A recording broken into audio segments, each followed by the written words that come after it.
இந்த ஷார்ட்ஸ்ல நம்ம ரேங்கிங்ல ஒரு क्वेश्चन வந்து பார்ப்போம். In a class of 45 students, a boy is ranked 20.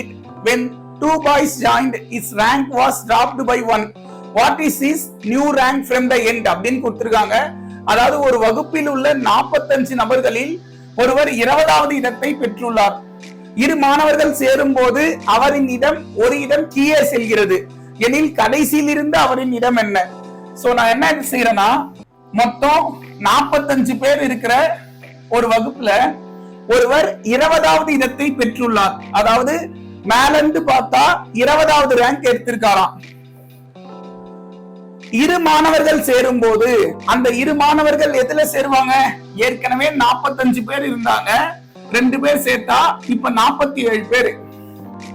சரியா? 47 பேரு. அப்படி இருக்கும்போது இந்த 2 பேர் ஜாயின் ஆவறதுனால 20வது ரேங்க் எடுத்தவரு ஒரு ரேங்க் கீழே போய் இப்போ 21வது ரேங்க் எடுக்கிறாரு. அதுதான் சொல்றாங்க, அவரின் இடம் ஒரு இடம் கீழே செல்கிறது எனில் கடைசியில் இருந்து அவரின் இடம் என்ன?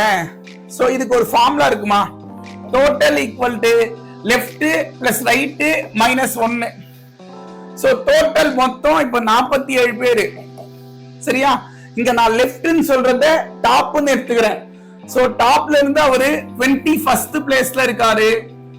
எண்டு கீழ இருந்துன்னு சொல்றோம்ல, அத நான் ரைட்னு எடுத்துக்கிறேன். அப்ப அதுதான் தேவை. -1. क्वेश्चनல கடைசியில் இருந்து அவரின் இடம் என்னன்னு நம்ம கேக்குறாங்க, அதுதான் ரைட். ஓகேவா?